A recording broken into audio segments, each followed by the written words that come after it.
Green গার্ডেনে আপনাদের স্বাগত।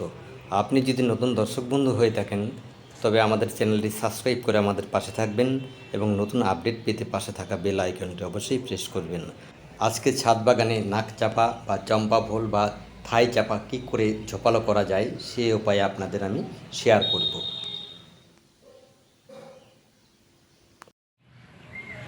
এটি একটি থাই চম্পা, অনেকে চম্পা ফুল বলে, অনেকে চাপা ফুল বলে।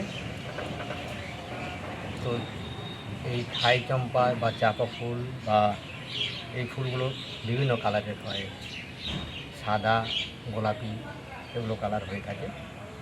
তো আমি এই ক্যারি ব্যাগে মাটিতে একটা ডাল এনে রোপণ করেছিলাম। সেই ডাল থেকে গাছটি হয়ে গেছে।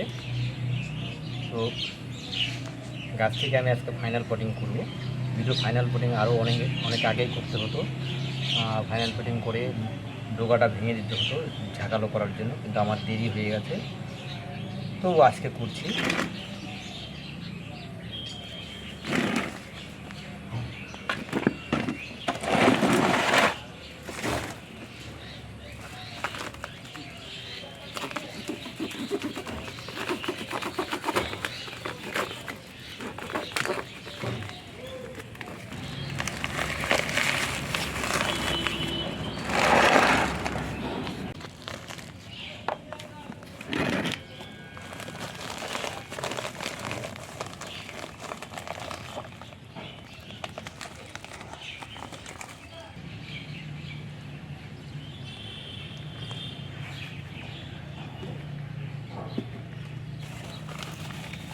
এই নাক চাপা বা থাই চাপা বা চম্পা ফুল গাছের একটা সমস্যা হতে পারে, দই পোকা অনেক সময় আক্রমণ করে, সেদিকে খেয়াল রাখতে হবে।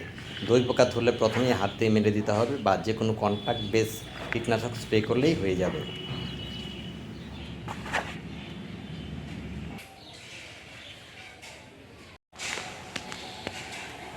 ফাইনাল কোটিং হয়ে গেছে। তো গাছটা যেহেতু ঝাঁকালো করব, আমার আগেই ডোকাটা ভেঙে দেওয়া উচিত ছিল। তবে আজকে আমি এত লম্বা রাখবো না, ঝাঁকালো করবো, যেন ডোকাগুলো কেটে দিচ্ছি।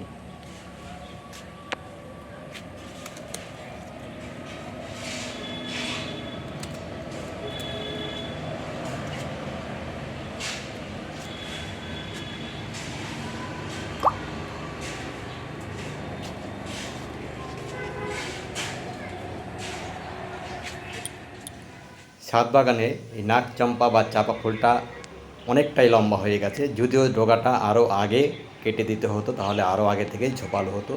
দেখুন প্রচুর ফুল ধরেছে এবং ফুলের গন্ধটা খুব সুন্দর, সন্ধ্যার দিকে খুব গন্ধ ছড়িয়ে যায়। ধন্যবাদ, সুস্থ থাকবেন, ভালো থাকবেন।